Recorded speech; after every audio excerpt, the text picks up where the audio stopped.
যথাসময়ে তিনি উপযুক্ত সিদ্ধান্ত নেবেন, নিয়ে দেশে আসার পরিকল্পনা গ্রহণ করবেন। বিএনপির ভারপ্রাপ্ত চেয়ারম্যান জনাব তারেক রহমান সাহেব এই দেশের জন্মগ্রহণকারী একজন মানুষ। এই দেশের পাসপোর্ট আমাদের মতোই তিনি এই দেশে জন্মগ্রহণ করে এই দেশের ধুলো বালুতে বড় হয়েছেন, শৈশব কৈশোর কেটেছে। আপনার মতো এই দেশের আবহাওয়ায় তিনি বড় হয়েছেন।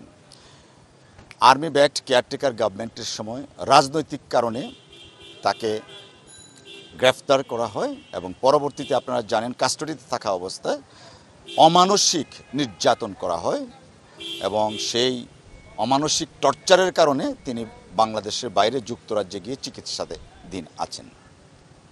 তো জনাব তারেক রহমান সাহেব যেহেতু এদেশের নাগরিক, ওনার সাংবিধানিক অধিকার আছে যে কোনো সময় এদেশে আসার, এবং দেশের মানুষ প্রত্যাশা করছেন ফ্যাসিজম বিরোধী যে আন্দোলনে তিনি সুদূর লন্ডন থেকে রাত দিন পরিশ্রম করে ফ্যাসিস্ট রেজিমকে বাধ্য করেছেন পদত্যাগ করতে।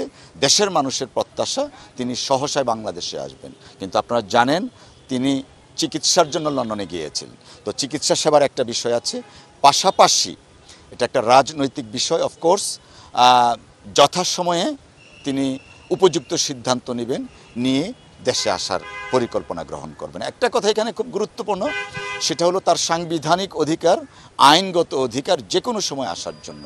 অতএব এখানে রাজনৈতিক কোনো বিষয় টেনে আনা উচিত হবে না, বিকজ আপনার আমার মতো একজন নাগরিক তিনি, এবং উনি আইন, আদালত, সংবিধানের প্রতি শ্রদ্ধাশীল।